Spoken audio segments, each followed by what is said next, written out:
विषय शाळा मान्यतेसाठी प्रक्रिया कशा पद्धतीने असते. आपल्याला माहिती आहे की भारतात असंख्य शाळांचं प्रमाण दिवसेंदिवस वाढत चाललंय. अनेक उद्योजक जे आहेत ते आता शाळांकडे जास्त फोकस होत चालले आणि शाळा उघडण्यासाठी जास्त पद्धतीने ते प्रयत्न करतात. त्याच्यामध्ये जास्त उत्पन्न वगैरे भेटतं, त्यामुळे ते उद्योजक त्या ठिकाणी ओळखतात.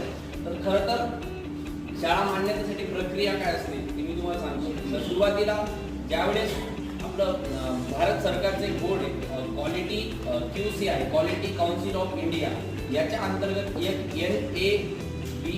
NABET म्हणजे नॅशनल ॲग्रिगेशन बोर्ड ऑफ ट्रेनिंग याच्या अंतर्गत शाळांना मान्यता दिली जाते. एक बोर्ड आहे.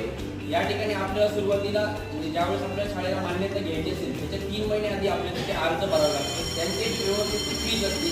ती फीज भरल्यानंतर अर्ज केल्यानंतर आपल्याला त्या म्हणजे